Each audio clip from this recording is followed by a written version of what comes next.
ಸ್ನೇಹಿತರೆ ನಮಸ್ಕಾರ, ನಿಮ್ಗೆಲ್ರಿಗೂ ನಮ್ಮ ನವ ಚಾನಲ್ಗೆ ಸ್ವಾಗತ. ಇದೇನು ನಾವು ಮುಂದಿನ GPST, HST ಮತ್ತೆ PST ಹುದ್ದೆಗಳಿಗೆ ಸಂಬಂಧಿಸಿದಂತೆ ವಿಜ್ಞಾನ MCQ ಸೀರೀಸ್ ಅನ್ನ ಮಾಡ್ತಾ ಇದ್ದೋ. ಇದರಲ್ಲಿ ಇಂದು ಭಾಗ 4. ಇದರಲ್ಲಿ ನಾನು ಇವತ್ತು ಭಾಗ 3, ಒಟ್ಟು ನೀವು ಭಾಗ 1, 2, 3 ಗಮನಿಸಿದ್ದೆ ಆದಲ್ಲಿ ಅಲ್ಲಿ ಬರೀ ನಾನು MCQಗಳ ಬಗ್ಗೆ ಮಾತ್ರ ಚರ್ಚೆ ಮಾಡ್ತಿದ್ದೆ. ಇವತ್ತಿನ ಒಂದು ಈ ವಿಭಾಗದಲ್ಲಿ ಭೌತಶಾಸ್ತ್ರಕ್ಕೆ ಸಂಬಂಧಪಟ್ಟಂತೆ ಕೆಲವೊಂದಿಷ್ಟು ಸರಳ ಸಮಸ್ಯೆಗಳನ್ನ ಬಿಡಿಸ್ತೀನಿ. ಇನ್ನ ಭಾಗ 5ರಲ್ಲಿ ಏನು ರಸಾಯನಶಾಸ್ತ್ರಕ್ಕೆ ಸಂಬಂಧಪಟ್ಟ ಕೆಲವೊಂದಿಷ್ಟು ಸಮಸ್ಯೆಗಳಿದಾವೆ, ಅವುಗಳನ್ನ ಭಾಗ 5ರಲ್ಲಿ ಬಿಡಿಸ್ತೀನಿ. ತದನಂತರ ಭಾಗ 7, 8ರಲ್ಲಿ ಏನ್ ಮಾಡೋಣ, ಈ ಭೌತಶಾಸ್ತ್ರಕ್ಕೆ ಸಂಬಂಧಪಟ್ಟ ಕೆಲವೊಂದಿಷ್ಟು ಕಠಿಣ ಪ್ರಶ್ನೆಗಳನ್ನ HST ಗೆ ಉಪಯುಕ್ತವಾದ ಕೆಲವೊಂದಿಷ್ಟು ಪ್ರಶ್ನೆಗಳನ್ನ ಬಿಡಿಸೋಣ. ಅದಕ್ಕಿಂತ ಮುಂಚಿತವಾಗಿ ಸ್ಪರ್ಧಾ ಮಿತ್ರ, ನೀವು ಇದೇ ಮೊದಲ ಬಾರಿಗೆ ನಮ್ಮ ಚಾನಲ್ಗೆ ಭೇಟಿ ಕೊಡ್ತೀರಾ, ದಯವಿಟ್ಟು ನಮ್ಮ ಚಾನಲ್ ಸಬ್ಸ್ಕ್ರೈಬ್ ಮಾಡ್ಕೊಳ್ಳಿ. ಹಾಗೆ ಪಕ್ಕದಲ್ಲಿರುವಂತಹ ಬೆಲ್ ಐಕಾನ್ ಕ್ಲಿಕ್ ಮಾಡ್ಕೊಳ್ಳಿ. ನಾವು ಮಾಡುವಂತಹ ಎಲ್ಲಾ ತರಗತಿಗಳ ನೋಟಿಫಿಕೇಶನ್ ನಿಮಗೆ ಮೊದಲೇ ಸಿಗುತ್ತೆ. ಜೊತೆಗೆ ನಿಮ್ಮ ಹೆಚ್ಚಿನ ಜನ ಸ್ನೇಹಿತರಿಗೆ ಶೇರ್ ಮಾಡೋದ್ರೊಂದಿಗೆ ನಮಗೂ ಸಹ ನೀವು ಶೇರ್ ಮಾಡೋದ್ರಿಂದ ನಮಗೂ ಸಹ ಹೆಲ್ಪ್ ಆಗುತ್ತೆ. ನಾವಿನ್ನ ಹೆಚ್ಚಿನ ತಡ ಮಾಡದೆ ಇವತ್ತಿನ ಸಮಸ್ಯೆಗಳನ್ನ ಬಿಡಿಸೋಣ. ನೋಡಿ, 10 ಸಹ ವಿವಿಧ ಸಮಸ್ಯೆಗಳೇ, ಅಂದ್ರೆ ಬೇರೆ ಬೇರೆ ರೀತಿಯ ಸಮಸ್ಯೆಗಳು. ಮತ್ತೆ ಇದರಲ್ಲಿ ನೀವೆಷ್ಟು ಬಿಡಿಸ್ತೀರಾ ಅಂತಂದ ಕಮೆಂಟ್ಸ್ ಆಲ್ರೆಡಿ ನಾನು MCQs ಅಂತ ಹೇಳಿದೀನಿ. ನಿಮ್ಗೆ 4 ಆಪ್ಷನ್ಸ್ ಇರುತ್ತೆ. ಪ್ರಶ್ನೆ ನೋಡಿದ ತಕ್ಷಣ ನೀವು ಪ್ರಶ್ನೆಯನ್ನ ಬಿಡಿಸಿ ಆಪ್ಷನ್ ಯಾವ್ದು ಅಂತಂದ ನೀವು ನಂಗೆ ತಿಳಿಸಬಹುದು. ಮೊದಲನೇ ಪ್ರಶ್ನೆ ಈ ರೀತಿಯಾಗಿದೆ. A car accelerates from 10 metre per second to 30 metre per second in 5 seconds. Find acceleration. ಒಂದು ಕಾರು 10 ಮೀಟರ್ ಪರ್ ಸೆಕೆಂಡ್ ಇಂದ 30 ಮೀಟರ್ ಪರ್ ಸೆಕೆಂಡ್ ವೇಗಕ್ಕೆ 5 ಸೆಕೆಂಡ್ಗಳಲ್ಲಿ ತಲುಪುತ್ತದೆ. ಹಾಗಾದ್ರೆ ವೇಗವರ್ಧನೆ ಎಷ್ಟು ಅಂತ ಕೇಳಿದರೆ ನಮ್ಗೆ ಇಲ್ಲಿ ಏನ್ ಮಾಹಿತಿ? ಆಪ್ಷನ್ಸ್ ಏನ್ ಕೊಟ್ಟಿದ್ದಾರೆ? Option A 2 metre per second square, option B 3 metre per second square, option C 4 metre per second square, option D 5 metre per second square. ಎಲ್ಲಾ ಇಲ್ಲಿ ಏಕಮಾನಗಳು ಒಂದೇ ರೀತಿ ಕೊಡೋದ್ರಿಂದ ಇಲ್ಲಿ ನಾವು ಯಾವ ಆಪ್ಷನ್ ಎಲಿಮಿನೇಟ್ ಮಾಡಕ್ ಆಗೋದಿಲ್ಲ. ನಮ್ಗೆ ಆಕ್ಸಿಲರೇಷನ್ ಕೇಳಿರೋದ್ರಿಂದ ನಮ್ಗೆ ಆಕ್ಸಿಲರೇಷನ್ ಇದು ಯಾವ್ದ ಮೇಲೆ ಬರ್ತಾ ಇದೆ? ಚಲನೆಗೆ ಸಂಬಂಧಪಟ್ಟಂತೆ ಇರುವಂತ ಲೆಕ್ಕ ಇದೆ. ಚಲನೆಯ ಸಮೀಕರಣಗಳಲ್ಲಿ ಚಲನೆಗೆ ಸಂಬಂಧಪಟ್ಟಂತೆ 3 ಸಮೀಕರಣಗಳಿದೆ. ಅದ್ರಲ್ಲಿ ಮೊದಲನೇ ಸಮೀಕರಣ ಬಳಸ್ಕೊಂಡ್ರೆ ಈ ಲೆಕ್ಕವನ್ನು ನಾವು ಸುಲಭವಾಗಿ ಬಿಡಿಸಬಹುದು. ಯಾರಿಗೆಲ್ಲ ಗೊತ್ತಿದೆಯೋ ಲೆಕ್ಕವನ್ನ ಬಿಡಿಸಿ ಕಮೆಂಟ್ ಮಾಡಿ. ನಾನು ಯಾವ ಸೂತ್ರ ಅನ್ನೋದನ್ನ ನಾನು ನಿಮ್ಗೆ ಹೇಳ್ಕೊಡ್ತೀನಿ. ಮೊದಲನೇ ದತ್ತಾಂಶ ಏನ್ ಕೊಟ್ಟಿದ್ದಾರೆ ಅದನ್ನ ಬರ್ಕೊಳ್ಳಿ. ದತ್ತಾಂಶ ಏನ್ ಕೊಟ್ಟಿದ್ದಾರೆ? ಒಂದು ಕಾರು 10 ಮೀಟರ್ ಪರ್ ಸೆಕೆಂಡ್ ಇಂದ 30 ಮೀಟರ್ ಪರ್ ಸೆಕೆಂಡ್ ವೇಗಕ್ಕೆ 5 ಸೆಕೆಂಡ್ಗಳಲ್ಲಿ ತಲುಪುತ್ತೆ. ಅಂದ್ರೆ ಇಲ್ಲಿಂದ ಪ್ರಾರಂಭವಾಗಿ ಇಲ್ಲಿಗೆ ಅಂತಿಮಗೊಳ್ಳುತ್ತೆ. ಅಂದ್ರೆ ಇಲ್ಲಿ ಪ್ರಾರಂಭಿಕ ವೇಗ 10 ಮೀಟರ್ ಪರ್ ಸೆಕೆಂಡ್, ಅಂತಿಮ ವೇಗ 30 ಮೀಟರ್ ಪರ್ ಸೆಕೆಂಡ್. ಈ ವೇಗ ಪಡ್ಕೊಳ್ಳೋಕೆ ಎಷ್ಟು ಸಮಯ ತೆಗೆದುಕೊಳ್ತಾ ಇದೆ? 5 ಸೆಕೆಂಡ್ಗಳ ಕಾಲ ಸಮಯ ತೆಗೆದುಕೊಳ್ತಾ ಇದೆ. ನಮ್ಗೆ ಏನ ಕಂಡಿಡ ಕೇಳಿದರೆ? ಆಕ್ಸಿಲರೇಷನ್ ಕಂಡಿಡ ಕೇಳಿದರೆ. ನಮ್ಗೆ ಚಲನೆ ಸಮೀಕರಣಗಳಲ್ಲಿ ಮೊದಲನೇ ಒಂದು ನಿಯಮನೇ ಗೊತ್ತಿದೆ. ಏನ್ ಗೊತ್ತಿದೆ? v is equal to u is equal to v plus 8 ಅನ್ನುವಂಥ ಸೂತ್ರ ನಮ್ಗೆ ಗೊತ್ತಿದೆ. v is equal to u plus 8 ಅನ್ನುವಂಥ ಸೂತ್ರ ನಮ್ಗೆ ಗೊತ್ತಿದೆ. ಇದರಲ್ಲಿ ನಾನೇನ್ ಕಂಡಿಡಬೇಕು? ಎ ಅನ್ನ ಕಂಡಿಡ್ಕೋಬೇಕು. ಎ ಕಂಡಿಡ್ಕೋಬೇಕಂದ್ರೆ ನಾನು ಸೂತ್ರನ ಮೊದಲಿಗೆ ಬದಲಾವಣೆ ಮಾಡ್ಕೊಬಿಡ್ತೀನಿ. ಇಲ್ಲಿ ಪ್ಲಸ್ ಯು ಅಂತ ಇದೆ. ಈ ಭಾಗ ಬಂದಾಗ ಏನಾಗುತ್ತೆ? v minus u is equal to 80. ಏನ್ ಕಂಡಿಡಬೇಕು? ಬರೀ ಟಿ ಎ ಮಾತ್ರ ಕಂಡಿಡ್ಕೋಬೇಕು. ಹಾಗಾದ್ರೆ ಟಿ ಏನಾಗುತ್ತೆ? ಇಲ್ಲಿ ಎ ಟಿ ಅಂತಂದ್ರೆ ಯಾವ ರೀತಿಯಾಗಿರುತ್ತೆ? ಎ ಇಂಟು ಟಿ ಅಂತ ಅಲ್ವಾ? ಅಂದ್ರೆ ಈ ಭಾಗ ಈಕ್ವಲ್ಸ್ ಈ ಕಡೆ ಬಂದಾಗ ಏನಾಗುತ್ತೆ? V minus U divided by T is equal to A ಆಯ್ತು. ಈಗ ಇಲ್ಲಿ ನಾವು ನೇರವಾಗಿ ಸೂತ್ರಕ್ಕೆ ನಾವು ಬೆಲೆಗಳನ್ನ ಅಳವಡಿಸ್ಕೊಂಡಾಗ ನಮ್ಗೆ ಆನ್ಸರ್ ಸಿಗುತ್ತೆ. ವಿ ಅಂದ್ರೆ ಎಷ್ಟಾಗುತ್ತೆ? ವಿ ಅಂತಂದ್ರೆ 30 metre per second minus U ಅಂತಂದ್ರೆ 10 metre per second divided by T ಅಂತಂದ್ರೆ 5 ಆಗುತ್ತೆ. 30ಲ್ಲಿ 20 ಹೋದಾಗ 20ನ ಕಳೆದಾಗ 10ನ್ನ ಕಳೆದಾಗ 20 metre per second per 5 seconds. ನೋಡಿ, 20 metre per second divided by 5 second ಆಗುತ್ತೆ. 5 5 5 4 20, ಒಟ್ಟಾರೆಯಾಗಿ 4 ಮೀಟರ್ ಪರ್ ಸೆಕೆಂಡ್ ಸ್ಕ್ವೇರ್. ಇದು ಮೇಲ್ಭಾಗ ಬಂದಾಗ ಸೆಕೆಂಡ್ ಸ್ಕ್ವೇರ್ ಆಗುತ್ತೆ. ಇದಕ್ಕೆ ಒಟ್ಟಾರೆಯಾಗಿ ಸಂಬಂಧಪಟ್ಟಂತೆ ಆಪ್ಷನ್ ಸಿ ಇದಕ್ಕೆ ರೈಟ್ ಆನ್ಸರ್. ಮುಂದಿನ ಪ್ರಶ್ನೆಯನ್ನ ಬಿಡಿಸೋಣ. ಮುಂದಿನ ಪ್ರಶ್ನೆ. A body of mass 4 kg moving at 5 meter per second as kinetic energy. 5 metre per second ವೇಗದಲ್ಲಿ ಚಲಿಸುವ 4 kg ಭಾರದ ವಸ್ತುವಿನ ಚಲನಾ ಶಕ್ತಿ ಎಷ್ಟು? ನಿಮಗೆ ಕೈನೆಟಿಕ್ ಎನರ್ಜಿ ಫಾರ್ಮುಲಾ ಗೊತ್ತಿರುತ್ತೆ. ಅದನ್ನ ಬಳಸ್ಕೊಂಡು ನೀವು ನೇರವಾಗಿ ಕಮೆಂಟ್ ಅನ್ನ ಮಾಡಿ. Option A 25 joule, option B 40 joule, option C 50 joule, option D 75 joule.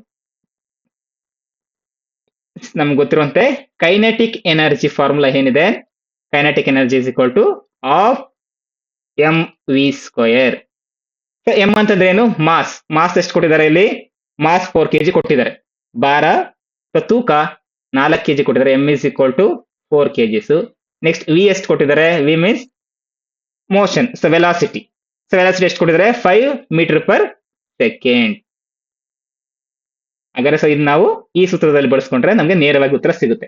Kinetic energy is equal to mass ಎಷ್ಟಿದೆ? 4 kgs ಇದೆ into velocity metre per second ಇದೆ. ಬಟ್ ಇಲ್ಲಿ ನಾವಿಲ್ಲಿ ವೆಲಾಸಿಟಿ ಅಷ್ಟೇ ಇಲ್ಲ, ವೆಲಾಸಿಟಿ ಸ್ಕ್ವೇರ್ ಇದೆ ಅಂತ ನಾನು ಏನ್ ಮಾಡ್ಬೇಕು, ವೆಲಾಸಿಟಿ ಸ್ಕ್ವೇರ್ ಅಂದ್ರೆ ಹೇಗದು ವಿ ಇಂಟು ವಿ ಅಂತ ಅರ್ಥ ಅಲ್ವಾ, ಅಂದ್ರೆ 2 ಸಲ ಗುಣಿಸ್ಕೋಬೇಕು ಅಂತ ಅರ್ಥ. 2 ಸಲ ಗುಣಿಸ್ಕೋಬೇಕು. 2 1 2, 2 2 4. ಇಲ್ಲಿಂದ ನೇರವಾಗಿ ಗುಣಿಸಿದ್ರೆ ನಿಮ್ಗೆ ಉತ್ತರ ಸಿಗುತ್ತೆ. ಸೊ ಕೈನೆಟಿಕ್ ಎನರ್ಜಿ ಎಷ್ಟಾಗುತ್ತೆ, 2 5 10, 10 5 50 ಜೌಲ್. ಸೊ ಕೆಲಸದ ಏಕಮಾನ ಏನು, ಶಕ್ತಿಯ ಏಕಮಾನ ಏನು, ಜೌಲ್. ಶಕ್ತಿ ಏಕಮಾನನೂ ಅಷ್ಟೇ, ಕೆಲಸದ ಏಕಮಾನ ಎರಡೂ ಸಹ ಒಂದೇ ಆಗಿರುತ್ತೆ. ಆಪ್ಷನ್ ಸಿ 50 ಜೌಲ್ ಇದಕ್ಕೆ ರೈಟ್ ಆನ್ಸರ್ ಆಗುತ್ತೆ. ಯಾರೆಲ್ಲ ಆಪ್ಷನ್ ಸಿ ಅನ್ನ ಕೊಡ್ತಾ ಇದ್ರು, ಸೊ ನಿಮ್ಮ ಎಲ್ಲಾ ಉತ್ತರಗಳು ಸರಿಯಾಗಿದ್ದಾವೆ. S, good. ಇನ್ನ ಮುಂದಿನ ಒಂದು ಪ್ರಶ್ನೆನ ಚರ್ಚೆ ಮಾಡೋಣ. ಮುಂದಿನ ಪ್ರಶ್ನೆ, A machine does 600 joule work in 30 seconds, find power. ಒಂದು ಯಂತ್ರ 30 ಸೆಕೆಂಡ್ಗಳಲ್ಲಿ 600 ಜೌಲ್ ಕೆಲಸ ಮಾಡುತ್ತದೆ, ಹಾಗಾದ್ರೆ ಇಲ್ಲಿ ಶಕ್ತಿ ಎಷ್ಟು ಅಂತ ಕೇಳಿದ್ದಾರೆ. So 10 watt, 15 watt, 20 watt, 25 watt ಅಂತ ಇದೆ. ಸೊ ಎಷ್ಟಾಗುತ್ತೆ? ಸೊ ಇಲ್ಲಿ ಆಕ್ಚುಲಿ ಪವರ್ ಕೇಳಿದ್ದಾರೆ. ಸೊ ಸಾಮರ್ಥ್ಯ ಎಷ್ಟು ಅಂತ ಕೇಳಬೇಕಿತ್ತು. ಶಕ್ತಿ ಅಲ್ವಾ, ಶಕ್ತಿ ಅಲ್ಲ, ಸಾಮರ್ಥ್ಯ ಎಷ್ಟು ಅಂತ ಕೇಳಬೇಕಿತ್ತು. ಸೊ ನಮ್ಗೆ ಏನ್ ದತ್ತಾಂಶವನ್ನ ಕೊಟ್ಟಿದ್ದಾರೆ? ಸೊ ಮೊದಲಿಗೆ A machine does 600 joule work. So work ಕೊಟ್ಟಿದ್ದಾರೆ. ವರ್ಕ್ ಎಷ್ಟು ಕೊಟ್ಟಿದ್ದಾರೆ? 600 ಜೌಲ್. ಹಾಗಾದ್ರೆ ಕೆಲಸದ ಏಕಮಾನ ನಾನು ಆಗ್ಲೇ ಹೇಳಿದಂತೆ ಜೌಲೇ ಆಗುತ್ತೆ. ವರ್ಕ್ ಇನ್ 30 ಸೆಕೆಂಡ್ಸ್, ಹಾಗಾದ್ರೆ ಪವರ್ ಎಷ್ಟಾಗುತ್ತೆ? ಸೊ ನೈನ್ ಸಿಲೆಬಸ್ ಚಾಪ್ಟರ್ ಇದೆ, 9 ಸಿಲೆಬಸ್ ಅಲ್ಲಿ ಬರುವಂತ ಪ್ರಾಬ್ಲಮ್ ಇದು. P is equal to W by T ಸೂತ್ರನ ಬಳಸ್ಕೋಬೇಕು. So 600 joule divide by 30 second. ಈ 0 ಕ್ಯಾನ್ಸಲ್ ಆಗುತ್ತೆ. 3 1 3, 3 2 6, 3 0 0, 20. ಏಕಮಾನ ಏನ್ ಬರುತ್ತೆ? ಎಸ್, ನಿಮ್ಗೆ ಆಲ್ರೆಡಿ ಆಪ್ಷನ್ಸ್ ಅಲ್ಲಿ ಇದೆ, 20 watt. So power is unit watt ಆಗುತ್ತೆ. ಸೊ ಆಪ್ಷನ್ ಸಿ ಇದಕ್ಕೆ ರೈಟ್ ಆನ್ಸರ್ ಆಗುತ್ತೆ ಅಲ್ವಾ. ಎಲ್ಲ ಆಪ್ಷನ್ ಸಿ ಕೊಟ್ಟಿದ್ದೀರೋ, ಸೊ ನಿಮ್ಮ ಉತ್ತರಗಳು ಸರಿಯಾಗಿದ್ದಾವೆ. ಎಸ್, ಇನ್ನ ಮುಂದಿನ ಪ್ರಶ್ನೆ, a resistor carries 2 ampere current under 24 volt, resistance is 24 volt ನಲ್ಲಿ 2 ಆಂಪಿಯರ್ ವಿದ್ಯುತ್ ಪ್ರವಾಹ ಹರಿದರೆ ಪ್ರತಿರೋಧ ಎಷ್ಟು ಅಂತ ಕೇಳ್ತಿದ್ದಾರೆ. ಸೊ ಇಲ್ಲಿ ನಮ್ಗೆ ಯಾವ ಮಾಹಿತಿಯನ್ನ ಕೊಟ್ಟಿದ್ದಾರೆ? ಒಂದು ರೆಸಿಸ್ಟರ್ ಅಲ್ಲಿರುವಂತಹ ರೆಸಿಸ್ಟೆನ್ಸ್ ನ ಕಂಡುಹಿಡಿಯಿರಿ ಅಂತಂದ್ರೆ ಅಲ್ಲಿ ಏನ್ ಕೊಟ್ಟಿದ್ದಾರೆ? ವಿತ್ ವೋಲ್ಟೇಜ್ ವಿತ್ ಆಂಪಿಯರ್ ಕೊಟ್ಟಿದ್ದಾರೆ. ನಾವಿಲ್ಲಿ ಯಾವ ನಿಯಮವನ್ನು ಬಳಸಬೇಕು? ಓಮ್ಸ್ ಲಾ ಬಳಸ್ಕೋಬೇಕು, ಓಮ್ನ ನಿಯಮವನ್ನು ಬಳಸ್ಕೋಬೇಕು. ಓಮ್ನ ನಿಯಮ ಏನ್ ಹೇಳುತ್ತೆ? V is equal to I R. ಆದ್ರೆ ನಮ್ಗೆ ಇಲ್ಲಿ ಏನ ಕಂಡು ಕೇಳಿದ್ದಾರೆ? ರೆಸಿಸ್ಟೆನ್ಸ್ ನ ಫೈಂಡ್ ಔಟ್ ಮಾಡಿ ಅಂತ ಹೇಳಿರೋದ್ರಿಂದ ಆರ್ ಅನ್ನು ಮಾತ್ರ ಕಂಡುಹಿಡಿಯಬೇಕು. ಹಾಗಾದ್ರೆ ಐ ಏನಾಗುತ್ತೆ? ಈಕ್ವಲ್ಸ್ ಈ ಕಡೆ ಬಂದಾಗ V divided by I is equal to R. ನಮ್ಗೆ ಇಲ್ಲಿ ದತ್ತಾಂಶ ಏನೇನು ಕೊಟ್ಟಿದ್ದಾರೆ? ದತ್ತಾಂಶ ಸೊ ವಿ ಎಷ್ಟು ಕೊಟ್ಟಿದ್ದಾರೆ? 24 ವೋಲ್ಟ್. ಸೊ ಐ ಎಷ್ಟು ಕೊಟ್ಟಿದ್ದಾರೆ? 2 ಆಂಪಿಯರ್. ಇಷ್ಟನ್ನ ಬಳಸ್ಕೊಂಡ್ರೆ ನಿಮ್ಗೆ ನೇರವಾಗಿ ಆನ್ಸರ್ ಸಿಗುತ್ತೆ. ಎಷ್ಟಾಗುತ್ತೆ? 6 ಓಮ, 8 ಓಮ, 10 ಓಮ, 12 ಓಮ ಅಂತ ಕಮೆಂಟ್ ಮಾಡಿ. ಎಷ್ಟು ಸುಲಭ ಇದೆ ಅಲ್ವಾ? ಸೊ ವಿ ಎಷ್ಟಿದೆ? 24 ವೋಲ್ಟ್. ಐ ಎಷ್ಟಿದೆ? 2 ಆಂಪಿಯರ್. 2 1 2, 2 1 2, 2 2 4, 12 ಓಮ್. ಓಮ್ ಎನ್ನುವಂಥದ್ದು ರೆಸಿಸ್ಟೆನ್ಸ್ ನ ಒಂದು ಏಕಮಾನ ಆಗಿರುತ್ತೆ. ಆಪ್ಷನ್ ಡಿ ಇದಕ್ಕೆ ರೈಟ್ ಆನ್ಸರ್ ಆಗಿರುತ್ತೆ ಅಲ್ವಾ. ಯಾರೆಲ್ಲ ಆಪ್ಷನ್ ಡಿ ಕೊಟ್ಟಿದ್ರು ನಿಮ್ಮ ಆನ್ಸರ್ ಸರಿಯಾಗಿರುತ್ತೆ. ನೀವು ಯಾರು HSTR ಏನಾದ್ರು ಬರೀತಾ ಇದ್ರೆ ಈ ತರ ಕ್ವಶನ್ಸ್ ಎಲ್ಲ ನೀವು ಸೂತ್ರ ಬಳಸ್ಕೊಳ್ತೀರಾ, ನೇರವಾಗಿ ಆನ್ಸರ್ಸ್ ಮಾಡ್ಬೇಕಾಗಿರುತ್ತೆ. ಅಷ್ಟು ಲೆವೆಲ್ಗೆ ನೀವು ತರೋ ಆಗಿರಬೇಕಾಗಿರುತ್ತೆ. ಎಸ್, ನಾ ಮುಂದಿನ ಪ್ರಶ್ನೆ, a stone is dropped from a height if G is equal to 9.8 metre per second square, distance travelled in 2 seconds is. ಒಂದು ಕಲ್ಲನ್ನ ಕೆಳಗೆ ಬಿಟ್ಟಾಗ, ಮೇಲಿನಿಂದ ಕೆಳಗಡೆ ಬಿಟ್ಟಾಗ 2 ಸೆಕೆಂಡ್ಗಳಲ್ಲಿ ಅದು ಎಷ್ಟು ದೂರ ಪ್ರಯಾಣಿಸುತ್ತದೆ ಅಂತೇಳಿ ಜಿ ಅನ್ನ ಕೊಟ್ಟಿದ್ದಾರೆ. ಜಿ ಮೀನ್ಸ್ ಗ್ರಾವಿಟಿ ಎಷ್ಟು ಕೊಟ್ಟಿದ್ದಾರೆ? 9.8 ಮೀಟರ್ ಪರ್ ಸೆಕೆಂಡ್ ಸ್ಕ್ವೇರ್. ಜೊತೆಗೆ ಏನ್ ಕೊಟ್ಟಿದ್ದಾರೆ? ಡಿಸ್ಟೆನ್ಸ್ ಟ್ರಾವೆಲ್ಡ್ ಅಂತ ಕೊಟ್ಟಿದ್ದಾರೆ. ಸೊ ಡಿಸ್ಟೆನ್ಸ್ ಟ್ರಾವೆಲ್ಡ್ ಅಂದ್ರೆ ಸೊ ನಮ್ಗೆ ಎಷ್ಟು ಕೊಟ್ಟಿದ್ದಾರೆ? ಡಿಸ್ಟೆನ್ಸ್ ಟ್ರಾವೆಲ್ಡ್ ಕೊಟ್ಟಿಲ್ಲ, ಏನ್ ಕೇಳಿದ್ದಾರೆ? ಟೈಮ್ ಕೊಟ್ಟಿದ್ದಾರೆ. ಟೈಮ್ ಎಷ್ಟು ಕೊಟ್ಟಿದ್ದಾರೆ? 2 ಸೆಕೆಂಡ್ಗಳ ಕಾಲ ಕೊಟ್ಟಿದ್ದಾರೆ. ಸೊ ನಮ್ಗೆ ಇಲ್ಲಿ ಯಾವ ಸೂತ್ರ ಅಳವಡಿಸ್ಕೋಬೇಕು ನಾವು? S is equal to U T plus half A T square ಸೂತ್ರವನ್ನ ಬಳಸ್ಕೋಬೇಕು. ಹಾಫ್ ಎ ಟಿ ಸ್ಕ್ವೇರ್ ಇದು ಆಕ್ಸಲರೇಷನ್ ಡ್ಯೂ ಟು ಗ್ರಾವಿಟಿ. ಇಲ್ಲಿ ಎ ಬದಲಿಗೆ ನಾನು ಇಲ್ಲಿ ಏನ್ ತಗೋಬಹುದು? ಜಿ ಅಂತ ತಗೋಬಹುದು. ಬಟ್ ಇಲ್ಲಿ ನೀವು ಇಲ್ಲಿ ಗಮನಿಸ್ತಾ ಇದ್ರೆ ಟಿ ಕೊಟ್ಟಿದ್ದಾರೆ ನಿಜ, ಆದ್ರೆ ನಾನು ಇಲ್ಲಿ ಏನ್ ಕಂಡುಹಿಡಿಯಬೇಕು? A stone is dropped from a height, distance travelled ಅಂದ್ರೆ ಎಸ್ ಅನ್ನೇ ಕಂಡುಹಿಡಿಬೇಕು. ಎಸ್ ಎಷ್ಟು ಅಂತ ಕಂಡುಹಿಡಿಬೇಕು. ಓಕೆ, ಎಸ್ ಕಂಡುಹಿಡ್ಕೋಬೇಕು. ನನಗೆ ಯು ಕೊಟ್ಟಿಲ್ಲ, ಟಿ ಕೊಟ್ಟಿದ್ದಾರೆ, ಆದ್ರೂ ಏನು ಕೊಟ್ಟಿಲ್ಲ. ಎ ಕೊಟ್ಟಿಲ್ಲ ಅಂದ್ರೆ ಜಿನೇ ಎ ಆಗುತ್ತೆ. ಯಾಕಂದ್ರೆ ಆಕ್ಸಲರೇಷನ್ ಅಂತಂದ್ರೆ ಆಕ್ಸಲರೇಷನ್ ಡ್ಯೂ ಟು ಗ್ರಾವಿಟಿ ಅಂದ್ರೆ ಒಂದೇ ಆಗುತ್ತೆ. ಬಟ್ ಯು ಕೊಟ್ಟಿಲ್ಲ. ಬಟ್ ಇಲ್ಲಿ ಗಮನಿಸ್ಕೊಳ್ಳಿ, a stone is dropped from height ಅಂತಂದ್ರೆ ಅದರ ಪ್ರಾರಂಭಿಕ ವೇಗ ಎಷ್ಟಾಗಿರುತ್ತೆ? ಪ್ರಾರಂಭಿಕ ವೇಗ 0 ಮೀಟರ್ ಪರ್ ಸೆಕೆಂಡ್ ಆಗಿರುತ್ತೆ. ಅಂತಿಮ ವೇಗ ಏನಾದ್ರೂ ಆಗಿರ್ಬೋದು. ಪ್ರಾರಂಭಿಕ ವೇಗ, ಒಂದು ಕಲ್ಲನ್ನು ನಾವು ಇಟ್ಕೊಂಡಿದೀವಿ ಅಂದ್ರೆ ಅದ್ರ ವೇಗ ಎಷ್ಟಿರುತ್ತೆ? 0ನೇ ಇರುತ್ತೆ. ನಾವು ಬಿಟ್ಟಾಗ ಅದು ಚಲನೆ ಆಗುತ್ತೆ ಅಂತಂದ್ರೆ ಪ್ರಾರಂಭಿಕ ವೇಗ 0 ಆಗಿರುತ್ತೆ. ಅವಾಗ ಏನಾಗುತ್ತೆ ಈ ಸೂತ್ರ? S is equal to 0 into T ಅರ್ಧ ಪ್ಲಸ್ ಅರ್ಧ G T square, half A T square, ಇದು ಜಿ ಟಿ ಸ್ಕ್ವೈರ್ ಆಗುತ್ತೆ. ಎಸ್, ಈಗ ಎಸ್ ಏನಾಯ್ತು? S is equal to half G T square. ಇಷ್ಟನ್ನ ಬಳಸ್ಕೊಂಡು ಸೊ ನೀವು ಲೆಕ್ಕಾಚಾರ ಮಾಡಿದ್ರೆ ನಿಮ್ಗೆ ಇಲ್ಲಿ ಉತ್ತರ ಸಿಗುತ್ತೆ. ಯಾವುದು? Option A 9.8 metre, option B 19.6 metre, option C 24.5 metre, option D 39.2 metre ಅಂತ ಹೇಳ್ತಾ ಇದ್ದೀರಾ. ಎಸ್, ಆಲ್ರೆಡಿ ಕಮೆಂಟ್ ಮಾಡ್ತಾ ಇದ್ದೀರಾ ಆಪ್ಷನ್ ಬಿ, ಆಪ್ಷನ್ ಸಿ ಅಂತ ಹೇಳ್ತಾ, ಆಪ್ಷನ್ ಬಿ ಅಂತ ಬಹಳ ಜನ ಹೇಳ್ತಾ ಇದ್ದೀರಾ. ಗಮನಿಸೋಣ ಎಷ್ಟು ಬರುತ್ತೆ ಅನ್ನುವಂಥದ್ದನ್ನ. ಮೊದಲನೇದಾಗಿ ಎಸ್ ಇಸ್ ಈಕ್ವಲ್ ಟು ಅರ್ಧ ಇಂಟು ಜಿ ಅಂತಂದ್ರೆ ಅವ್ರು ಹೇಳಿದರೆ 9.8 ಅಂತ. ಟೈಮ್ ಎಷ್ಟಿದೆ? Time 2 second. G T square ಮಾಡ್ಕೋಬೇಕು. ಸೊ ಟೈಮ್ ಸ್ಕ್ವೈರ್ ಮಾಡ್ಕೋಬೇಕಾದ್ರಿಂದ 2 ಇಂಟು 2 ಸಲ ಗುಣಿಸ್ಕೋಬೇಕು. ಈಗ ಛೇದದಲ್ಲಿ 2, ಅಂಶದಲ್ಲಿ 2 ಕ್ಯಾನ್ಸಲ್ ಆಗುತ್ತೆ. So S is equal to 9.8 into 2. ಈಗ ಗುಣಿಸಿ, 2 ಎಂಟ್ಲ 16, 2 9 18, 1 19. ಸೊ ಒಂದು ಸಂಖ್ಯೆ ನಂತರ ಬಿಂದು ಇರೋದ್ರಿಂದ ಒಂದು ಸಂಖ್ಯೆ ನಂತರ ಬಿಂದು ಇಡಿ. 19.6 ಮೀಟರ್ಗಳು. ಆಪ್ಷನ್ ಬಿ ಇದಕ್ಕೆ ರೈಟ್ ಆನ್ಸರ್ ಆಗುತ್ತೆ.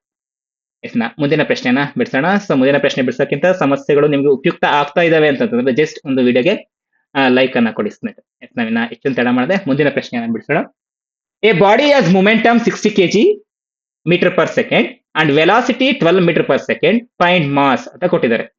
ಒಂದು ವಸ್ತುವಿನ ಸಂವೇಗ momentum 60 kg metre per second ಅನ್ನೋಂಥದ್ದಿದೆ, ವೇಗ 12 ಮೀಟರ್ ಪರ್ ಸೆಕೆಂಡ್ ಇದ್ದಾರೆ, ಭಾರ ಎಷ್ಟು ಅಥವಾ ತೂಕ ಎಷ್ಟು ಅಂತ ಕೇಳಿದ್ದಾರೆ. ಸೊ ನಮ್ಗೆ ಇದು ಮೊಮೆಂಟಮ್ ಅಷ್ಟೇ, ಇದು 9th ಸ್ಟ್ಯಾಂಡರ್ಡ್ ಅಲ್ಲಿ ಬರುವಂತ ಪ್ರಾಬ್ಲಮ್ಸ್ ಇವೆಲ್ಲ. 2 kg, 3 kg, 5 kg ಮತ್ತೆ 6 kg ಅಂತ ಕೊಟ್ಟಿದ್ದಾರೆ. ಯಾವ್ದಾಗುತ್ತೆ ಅನ್ನೋದನ್ನ ಕಮೆಂಟ್ ಮಾಡಿ. ಸೊ ನಮ್ಗೆ ಸಂವೇಗ ಎನ್ನುವಂಥದ್ದು ಎಲ್ಲಿ ಬರುತ್ತೆ? ಸೊ ನ್ಯೂಟನ್ನ ಚಲನೆಯ ನಿಯಮಗಳಿಗೆ ಸಂಬಂಧಪಟ್ಟಂತೆ 2ನೇ ನಿಯಮದಲ್ಲಿ ಸಂವೇಗ ಎನ್ನುವಂಥದ್ದು ಬರುತ್ತೆ. ಸಂವೇಗ ಎನ್ನುವಂಥದ್ದು ಒಂದು ವಸ್ತುವಿನ ದ್ರವ್ಯರಾಶಿ ಮತ್ತೆ ವೇಗದ ಗುಣಲಬ್ಧವಾಗಿರುತ್ತದೆ ಅಂತ ತಿಳಿಸ್ತೀವಿ. ಸೊ ಇಲ್ಲಿ P is equal to mass ಅಂದ್ರೆ ಎಷ್ಟಾಯ್ತು ಇಲ್ಲಿ? ಸೊ ಮಾಸ್ ಕೊಟ್ಟಿದಾರ? ಎಸ್, ಮಾಸ್ ಕೊಟ್ಟಿಲ್ಲ, ಬಟ್ ಏನ್ ಕಂಡುಹಿಡಬೇಕು? ಮಾಸ್ ಅನ್ನೇ ಕಂಡುಹಿಡಬೇಕು ನಾವು. ಒಂದ್ ನಿಮಿಷ, ಮಾಸ್ ಕಂಡುಹಿಡಬೇಕು ಅಂತಂದ್ರೆ ಸೊ ಇಲ್ಲಿ ಇಂಟು ಇರೋದು ಈ ಕಡೆ ಬಂದಾಗ ಏನಾಗುತ್ತೆ? ಡಿವೈಡೆಡ್ ಬೈ ವಿ ಆಗುತ್ತೆ. Divide by V is equal to M ಅನ್ನ ಕಂಡುಹಿಡ್ಕೋಬೇಕು. ಈಗ ಪಿ ಎಷ್ಟು ಕೊಟ್ಟಿದ್ದಾರೆ? ಪಿ ಅಂದ್ರೆ ಸಂವೇಗ ಎಷ್ಟು? 60 kg metre per second divided by ವೇಗ ಎಷ್ಟು ಕೊಟ್ಟಿದ್ದಾರೆ? 12 ಮೀಟರ್ ಪರ್ ಸೆಕೆಂಡ್. 12 1 12, 12 5 60. ಸೊ ಎಷ್ಟಾಗುತ್ತೆ? 5 kg. 5 kg ಭಾರ ಇದ್ದು 12 ಮೀಟರ್ ಪರ್ ಸೆಕೆಂಡ್ ವೇಗದಲ್ಲಿ ಅದು ಚಲಿಸಿದ್ರೆ ಅದರ ಒಂದು ಮೊಮೆಂಟಮ್ ಎಷ್ಟಿರುತ್ತೆ? 60 kg ಮೀಟರ್ ಪರ್ ಸೆಕೆಂಡ್ ಎನ್ನುವಂಥದ್ದು. ಆಪ್ಷನ್ ಸಿ ಇದಕ್ಕೆ ರೈಟ್ ಆನ್ಸರ್. ಎಸ್, ಮುಂದಿನ ಪ್ರಶ್ನೆಯನ್ನು ಚರ್ಚೆ ಮಾಡೋಣ. ಮುಂದಿನ ಪ್ರಶ್ನೆ, find the pressure exerted by 500 newton force on area 25 metre square. 25 metre square ವಿಸ್ತೀರ್ಣದ ಮೇಲೆ 500 ನ್ಯೂಟನ್ ಬಲ ಪ್ರಯೋಗಿಸಿದರೆ ಒತ್ತಡ ಎಷ್ಟು? 8th standard chapter. So force and pressure ಅಂತ ಇದೆ ಅಲ್ವಾ, ಬಲ ಮತ್ತು ಒತ್ತಡ ಅಂತ ಪಡೆದ ಮೇಲೆ ಬರುವಂತ ಸಮಸ್ಯೆ ಇದು. Option A 10 pascal, option B 15 pascal, option C 20 pascal, option D 25 pascal. So ನಿಮ್ಗೆ ಈ ತರ ಎಲ್ಲ ಬಿಡಿಸ್ತಾ ಇರೋದ್ರಿಂದ ಎಲ್ಲಾ ಒಂದು ಸೂತ್ರಗಳು ಅಟ್ ಎ ಟೈಮ್ ನೆನಪಿಗೆ ಬರ್ತವೆ. ಸೊ ಅದು ಸಹ ಹೆಲ್ಪ್ಫುಲ್ ಆಗುತ್ತೆ. ಎಸ್, ನಾವಿಲ್ಲಿ ಏನ್ ಕಂಡುಹಿಡಬೇಕು? ಒತ್ತಡ. ಸೊ ನೇರವಾಗಿ ಪ್ರೆಷರ್ ಕಂಡುಹಿಡಬೇಕು. ಸೊ ಪ್ರೆಷರ್ ಸೂತ್ರ ಗೊತ್ತಿದೆ ಸರ್. ಏನು ಪ್ರೆಷರ್ ಸೂತ್ರ? Pressure is equal to force per unit area ಅದಲ್ವಾ. ಸೊ ಫೋರ್ಸ್ ಎಷ್ಟಿದೆ? 500 ನ್ಯೂಟನ್ ಇದೆ. ಏರಿಯಾ ಎಷ್ಟಿದೆ? 25 ಮೀಟರ್ ಸ್ಕ್ವೇರ್ ಇದೆ. ಸೊ ನೀವು ಬಿಡಿಸಿದ್ರೆ ನಿಮ್ಗೆ ಇಲ್ಲಿ ಈ ಆಪ್ಷನ್ಸ್ ಅಲ್ಲಿ ಯಾವ್ದೊಂದು ಆನ್ಸರ್ ಸಿಗುತ್ತೆ. 10 ಪ್ಯಾಸ್ಕಲ್, 15, 20, 25 ಅನ್ನೋದು ಬಿಡಿಸಿ ನೋಡಿ. ನಿಮ್ಗೆ ಅಷ್ಟು 25 ಮಗ್ಗಿ ಬಂದ್ರೆ ಓಕೆ. 25 1 25, 25 2 50, 25 0 0 ಎಷ್ಟಾಯ್ತು? 20 ಪ್ಯಾಸ್ಕಲ್. ಮತ್ತೊಮ್ಮೆ ಆಪ್ಷನ್ ಸಿ ನೇ ರೈಟ್ ಆನ್ಸರ್ ಆಗ್ತಾ ಇದೆ ಅಲ್ವಾ. Very good. Option C. ಇವತ್ತು ಬಹಳಷ್ಟು ಪ್ರಶ್ನೆಗೆ ಆಪ್ಷನ್ ಸಿ ರೈಟ್ ಆನ್ಸರ್ ಆಗಿದೆ. ಸೊ ನಿಮ್ಮ ಉತ್ತರ ಸಹ ಆಪ್ಷನ್ ಸಿ ಇರೋದ್ರಿಂದ ರೈಟ್ ಆನ್ಸರ್ ಆಗಿರುತ್ತೆ. Very good. ಮುಂದಿನ ಪ್ರಶ್ನೆ ಚರ್ಚೆ ಮಾಡೋಣ. ಮುಂದಿನ ಪ್ರಶ್ನೆ, A bulb off 200 watt runs for 5 hours. Energy consumed is. 200 volt bulb 5 ಗಂಟೆಗಳ ಕಾಲ ಕೆಲಸ ಮಾಡಿದ್ರೆ ಉಪಯೋಗಿಸಿದ ಶಕ್ತಿ ಎಷ್ಟು ಅಂತ ಕೇಳಿದ್ದಾರೆ. ಇಲ್ಲಿ ಏನ್ ಕಂಡುಹಿಡಬೇಕು? ಶಕ್ತಿ, ಎನರ್ಜಿಯನ್ನ ಕಂಡುಹಿಡಬೇಕು. ಸೊ ಓಕೆ, ಎಷ್ಟು? 500 ವ್ಯಾಟ್, 1000 ವ್ಯಾಟ್, 1500 ವ್ಯಾಟ್, 2000 ವ್ಯಾಟ್ ಅಂತ ಕೊಟ್ಟಿದ್ದಾರೆ. ಯಾವ್ದಾಗುತ್ತೆ? ಸೊ ಎನರ್ಜಿಯನ್ನ ಕಂಡುಹಿಡಬೇಕು ಅಂತಂದ್ರೆ energy is equal to power into time ಅನ್ನೋ ಸೂತ್ರನ ಬಳಸ್ಕೊಳ್ತೀವಿ. ಸೊ ಈ ಸೂತ್ರ ಎಲ್ಲಿ ಬರುತ್ತೆ ನಮ್ಗೆ? 10th ಸ್ಟ್ಯಾಂಡರ್ಡ್ ಅಲ್ಲಿ ಎಲೆಕ್ಟ್ರಿಸಿಟಿ ಚಾಪ್ಟರ್ ಅಲ್ಲಿ ಬರುತ್ತೆ. ಎಲೆಕ್ಟ್ರಿಸಿಟಿ ಮೀನ್ಸ್ ವಿದ್ಯುತ್ ಶಕ್ತಿ ಅನ್ನುವಂಥ ಪಾಠ ಇದೆ, 3ನೇ ಪಾಠ, ಆ ಪಾಠದಲ್ಲಿ ಬರುತ್ತೆ. So is equal to P into T. So P into T ಅಂತಂದ್ರೆ ಇಲ್ಲಿ ಪಿ ಅನ್ನೋದು ಪವರ್ ಎಷ್ಟಿದೆ, ಪವರ್ ಅಂತಂದ್ರೆ ನಾವು ಯಾವ್ದ್ರಲ್ಲಿ ಸೂಚಿಸ್ತೀವಿ, ವಾಟ್ಸ್ ಅಲ್ಲಿ ಸೂಚಿಸ್ತೀವಿ. ಸೊ ಪವರ್ ಎನ್ನುವಂಥದ್ದು 200 ವ್ಯಾಟ್ ಇದೆ. ಟೈಮ್ ಎಷ್ಟಿದೆ, ಟೈಮ್ ಎನ್ನುವಂಥದ್ದು 5 ಅವರ್ಸ್ ಇದೆ. ಸೊ 200 ಇಂಟು 5 ಎನ್ನುವಂಥದ್ದು ಎಷ್ಟಾಗುತ್ತೆ, 1000 ವಾಟ್ ಅವರ್. ಅಂದ್ರೆ ಆಪ್ಷನ್ ಬಿ ಇದಕ್ಕೆ ರೈಟ್ ಆನ್ಸರ್ ಆಗುತ್ತೆ. ಸೊ ಎಕ್ಸಾಮ್ ಅಲ್ಲಿ ಇದಕ್ಕಿಂತ ಇದು ಫಸ್ಟ್ ಸ್ಟೆಪ್ ಇದು. ಸೊ ಇನ್ನ ನಿಮ್ಗೆ ಎಚ್ ಎಸ್ ಟಿ ಅಥವಾ G P S T level ಇನ್ನ ಏನ್ ಟಫ್ ಆಗಿ ಕೇಳ್ಬೋದು. ಸೊ ಒಂದ್ 200 ವೋಲ್ಟ್ ಬಲ್ಬ್ ನ 5 ಗಂಟೆಗಳ ಕೆಲಸ ಮಾಡಿದ್ರೆ ಉಪಯೋಗಿಸಿದ ಶಕ್ತಿ ಎಷ್ಟು ಅಂತ ಕೇಳ್ಬಿಟ್ಟು, ಒಂದು ದಿನಕ್ಕೆ ಅಲ್ಲ, ಇದೇ ಒಂದು ಬಲ್ಬ್ 2 ದಿನ ಉರಿಸ್ತಾ ಇದ್ದಾರೆ, 1 ಕಿಲೋ ವ್ಯಾಟ್ ಅವರ್ಗೆ 10 ರೂಪಾಯಿ ಆದ್ರೆ ಅವ್ರು ಎಷ್ಟು ವಿದ್ಯುತ್ ಬಿಲ್ ಪೇ ಮಾಡಬೇಕು ಅಂತ ಎಕ್ಸಾಮ್ ಅಲ್ಲಿ ಕೇಳ್ತಾರೆ. ಇದೇ ಲೆಕ್ಕನೆ ಏನ್ ಮಾಡಿರ್ತಾರೆ, 200 ವೋಲ್ಟ್ ಇರುವಂತ ಒಂದು ಬಲ್ಬು 5 ಗಂಟೆಗಳ ಕಾಲ 2 ದಿನ ಕೆಲಸ ಮಾಡಿದ್ರೆ ಒಟ್ಟು ಉಪಯೋಗಿಸಿದ ಶಕ್ತಿ ಎಷ್ಟು, ಜೊತೆಗೆ 1 ಕಿಲೋ ವ್ಯಾಟ್ ಅವರ್ಗೆ 10 ರೂಪಾಯಿ ಆದ್ರೆ ವಿದ್ಯುತ್ ಬಿಲ್ ಎಷ್ಟು ಕಟ್ಟಬೇಕು ಅಂತ ಕೇಳ್ತಾರೆ. ಸೊ ಆಗ ನೀವೇನ್ ಮಾಡ್ಬೇಕು, ಇದೇ ಸೂತ್ರವನ್ನೇ ಬಳಸ್ಕೋಬೇಕು. P is equal to E into T ಅಂತ ಏನಿತ್ತು, ಇದೇ ಸೂತ್ರವನ್ನೇ ಬಳಸ್ಕೋಬೇಕು. ಅದರಲ್ಲಿ ಸಮಯ ಚೇಂಜ್ ಆಗುತ್ತೆ. ಹೇಗ್ ಚೇಂಜ್ ಆಗುತ್ತೆ ನೋಡಿ, ಒಂದು ದಿನಕ್ಕೆ 5 ಗಂಟೆ ಅಂದ್ರೆ 2 ದಿನಕ್ಕೆ ಎಷ್ಟಾಗುತ್ತೆ, 2 ದಿನಕ್ಕೆ 10 ಗಂಟೆಗಳ ಕಾಲನ. ಹಾಗಾದ್ರೆ ಸೊ ಒಟ್ಟಾರೆಯಾಗಿ 200 ವ್ಯಾಟ್ ಇಂಟು 10 ಗಂಟೆಗಳ ಕಾಲ, 10 ಅವರ್ಸ್ ಎಷ್ಟಾಯ್ತು, 200 ಇಂಟು 10 2000 ವ್ಯಾಟ್ ಅವರ್.